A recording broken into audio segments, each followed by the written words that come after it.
We're in a study of the book, the chapter of Luke 15.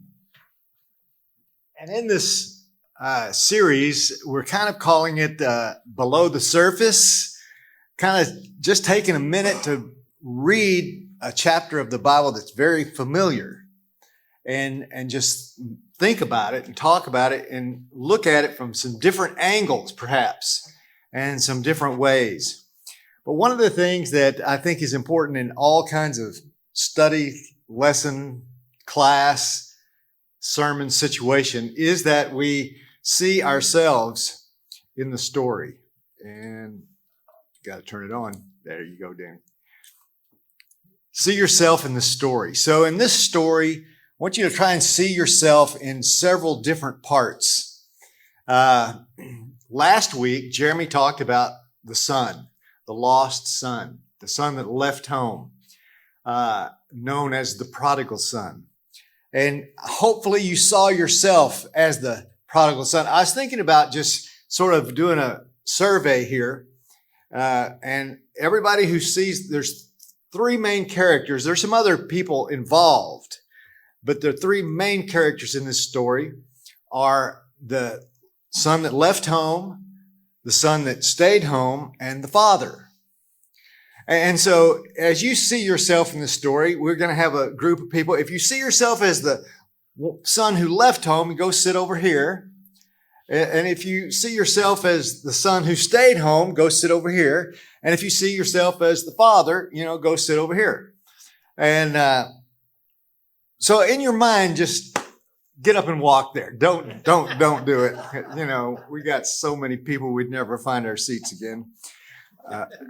But we really think about this. Where do you see yourself in this story?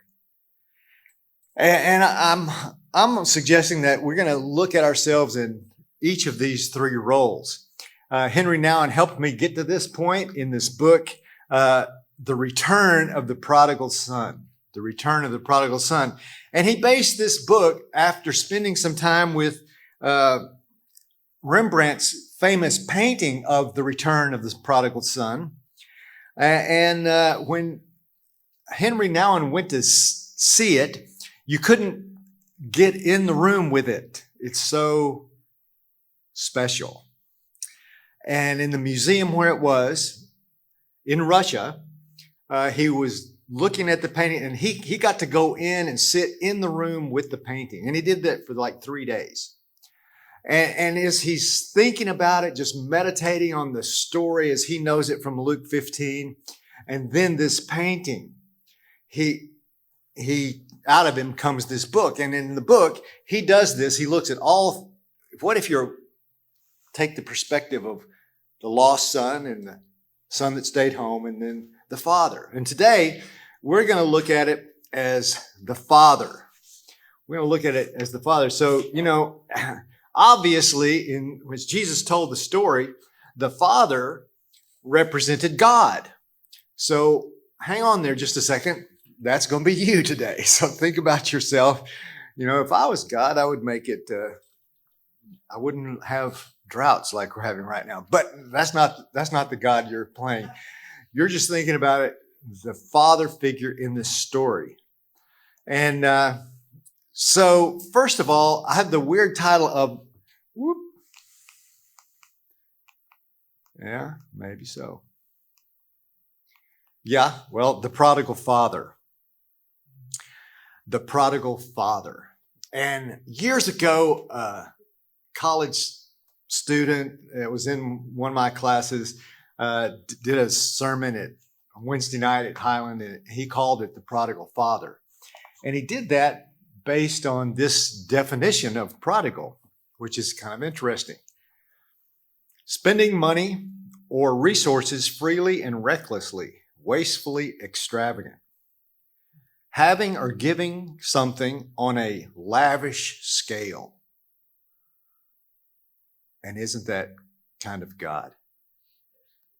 Isn't that who God is? And it was this father also, because, we first run into the father, and what he's doing is he's giving his kid what he's asking for, which, a reasonable father would not have done that. He'd have grabbed the kid and thrown him out the door, said, come back when your attitude's straight and when you might get some dinner. But for sure, he wouldn't have just given him what the boy was asking for. But he did. Now it says that this is because God and how God is with us, isn't he? He gives us the freedom to love, which also means the freedom to not love. He wants you to be free to love him, but not forced, not coerced. Love me. And so he gives the boy what he asked for. And even as he does this, he gives the boy his freedom to leave or to love. Now, we're going to move ahead in the book, and what comes next is this is the painting. And there's a couple of things about the painting. One of the things that's different than the actual story, one is that dad right there is not running. Our dad, the dad in the story is running. But this is story maybe as they get home, this is still the boy kneeling at his father's feet. And there's so many details in the painting that I'm not going to hit on, but I want to talk about this painting and especially the idea of the father welcoming home. And I want to say this about the father welcoming home, and several of these ideas are spurred on by now and then I sure enough read the Bible and oh well, there it is too. But as the father's welcoming home, there is no probation period. I don't know how it is when you forgive people, but sometimes I'm a little bit, I'm going to give you a little bit and see how you do with it. And then we'll see if you really mean it. And then maybe I'll give you a little more forgiveness. And that's not God. That's not this father. The posture, I want to call the posture of this father is arms wide open. They're running and boom, arms wide open. I want us to think about that, not only as a physical posture, but also a spiritual attitude, a spiritual posture. This is me as I welcome home. The father is welcoming this boy home. No probation period. Now, the other thing that Nouwen points out is the idea that there's a father and mother. And he especially points out in the painting how the two hands are different. The 2 feet are different too, but I'm just going to go with the hands. Can you see the difference in the 2 hands? And scholars forever have looked at this painting, calling the hand, which should be the left hand of the... Can you really see that? Because I can see it better than you. Because I'm looking at this really nice screen. Well, nevertheless, they're different. He sees one, the left hand, is the one that is more masculine. It's the hand of the father. The right hand, is more feminine, more gentle. And the idea that there's a father and mother God. And this is again in the Bible. There's several places that God is referred to as mother. And I'll get to that in just a minute. But I want you to think about a father, strong. He's holding. He's comforting. He's ensuring safety. I got you, son. The mother, gentle, offering comfort. I don't wonder about you. When you were a kid and you fell down or burned your hand or slammed it in the door or a bee stung you, but you were in pain, who did you shout out for? I think mostly for me it was Mom. Mom, I'm hurt.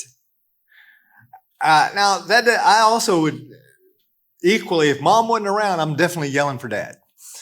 But Mom, I'm hurt.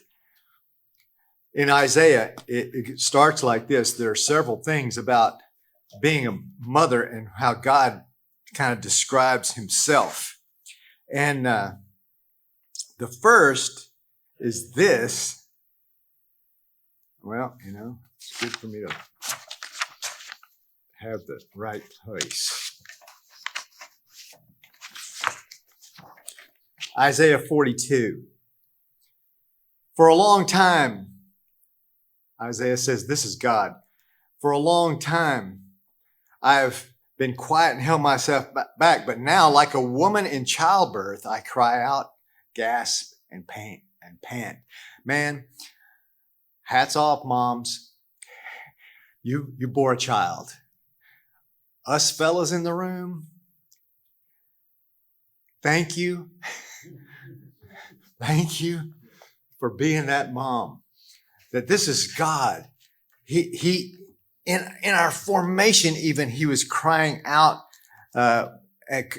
for and with us. But then he also says, that's in Isaiah 42. In Isaiah 49, he says this, verse 15, can a mother forget the baby at her breast and have no compassion on the child she's born? Though she may forget. This is what God's saying. I'm even more mom-like than your mom. I will never, see, I have engraved you on the palms of my hand. I think that God's tattooed with your hand, with your name on his hand. Think about that. But that this mother is the closest thing. I love the idea of a mom and the closeness they have. Both things that men don't experience. They don't experience breastfeeding a baby. And most men, at least me, I say, thank you, Jesus. Or childbirth. But there is this intimacy that happens between a woman and her child in both carrying the baby and in birthing the baby and then feeding the baby. And now it says, see this in this hand, that this is God.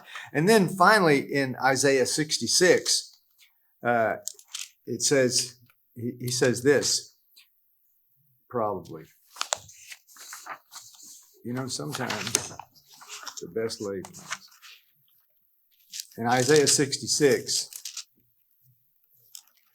it's this. As a mother comforts her child, so I will comfort you. So I will comfort Jerusalem, my people. And so here it is, the son has come home, and both mother and father have embraced the son. Not only that, I want to explore this idea, no more, no less. When the son comes home, it doesn't make him the favorite. Now, that's what the older brother thinks. And some of you probably think you're the favorite, or that one of your siblings is the favorite. I've said this before here. No doubt in my mind, I'm the favorite son because, I'm the only son. But some of us, we're jealous because, it seems like the other one. And this is what the one son thought. But in God, there's no there's no favoritism. And he's not comparing. You are you, unique. Your brother or sister is you, very unique. There's no more or no less. He loves them both and he wants the best for them both. There's no favorite there. And then the idea of the heart of the Father. The love of the Father is so great for us. The love of God is so great for us. And again, the way that I want to express it is this. He spread the arms of his son. He loved us so much, he gave his only son for us. And in this arms wide open is also the posture of the cross. But it's the posture of God welcoming me. The question here is, will I receive his love? Will I receive the hug? Will I receive the party? Will I receive it? God's offering it. Will God receive it? Will we receive it? And one of the things that in this idea of the prodigal father, the father who loved us first, loved us last, and that's what this last one point is, this first and everlasting love. 1 John says that we love God because he first loved us. But God knew us from the womb. He knew us at our birth. He loved us at the beginning. He loved us through our life. He loved us to the grave. He loved us through eternity. It's His first love and highest love, and it's our last love. You know, the grave is coming. And as it comes, God is with us, welcoming us into eternity. Welcoming us into eternity. There's another welcome home going to happen at the grave. It's going to be that welcome home. Now, one of the things that in this idea of the prodigal father, again, this reminded me so much of the song Reckless Love we sang a couple of weeks ago, the idea of reckless love. And Corey Asbury, who wrote the song, wanted to clarify the term, and he did it several different concerts, and so there's this live version of him giving and here's what he said. When I say that phrase, the reckless love of God, I'm not saying that God Himself is reckless. I am, however, saying that the way He loves is, in many regards, reckless. His love bankrupted heaven for you. His love doesn't consider Himself first. His love isn't selfish or self-serving. He doesn't wonder what He will gain or lose by putting Himself out there. He simply gives Himself away on the off chance that one of us might look back at Him and offer ourselves in return. The recklessness of His love is seen most clearly in this. It gets Him hurt over and over and over again. Make no mistake, our sin breaks His heart. Yet He opens up and allows us in every time. This is the posture of vulnerability. And this is the posture of welcoming one who was your enemy. And now you say, I receive you as my friend. Corey continues to say this. His love saw you when you hated Him and when all logic said they're going to reject me. But God said, I don't care if it kills me. I'm laying my heart on the line. Now, one of the things that now and does is this is the Father, and He's wanting us to see ourselves as the Father. Can we be that open to welcome someone back? Someone who's hurt us, someone who we don't know, someone who's been lost. Can we let our heart break? Man, and this is one of the Entertaining Angels song just kind of got me going here. I had a little allergy attack in my eyes. And it was this idea, man, my heart breaks for the lost. And as Cindy was sharing her thoughts, man, if our heart breaks for the lost, can we just open up our arms and invite them in? Welcoming. The prodigal father is a welcoming father, but he's not just that. He also calls for celebration. God is a partier. I'm just going to tell you, that's the way He is.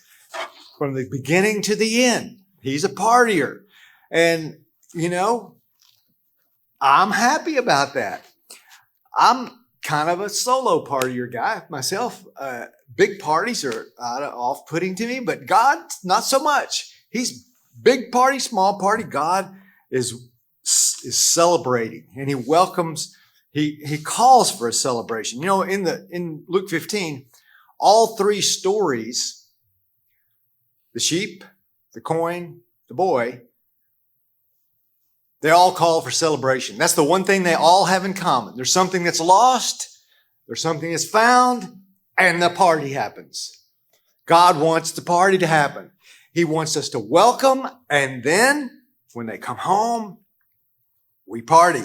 Now, one of the things about the party is that the prodigal father gave his very best. He was willing. He gave the kid all his half of half of his stuff. But then when the kid comes home, he's got a special calf ready to kill. I don't know, what's your favorite steak? What's that taste that just is ready? You want to eat it now. It might not even be steak. But what is that? That's the prodigal father, what he's got cooking up for you. He's giving you, he wants to give his very best. Jesus, when he made the water into wine, he didn't make cheap wine. Strawberry Hill, no. He had the good stuff, the better than the good stuff. He wants to throw a party. And so this is the thing I'm thinking about all of us. We're all different, and God knows that.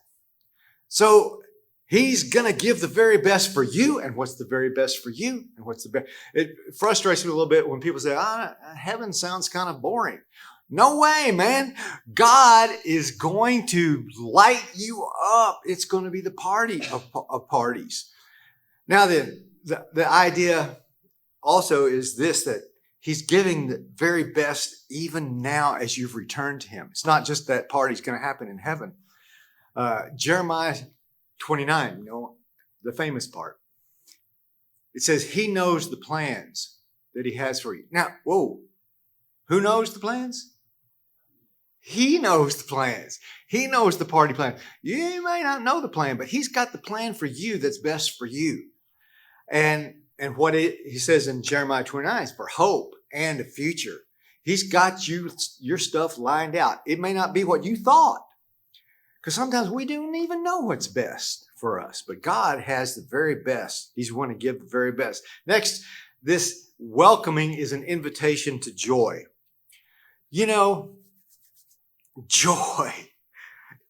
Joy and party go together. You know what doesn't go together? Party and grumpy.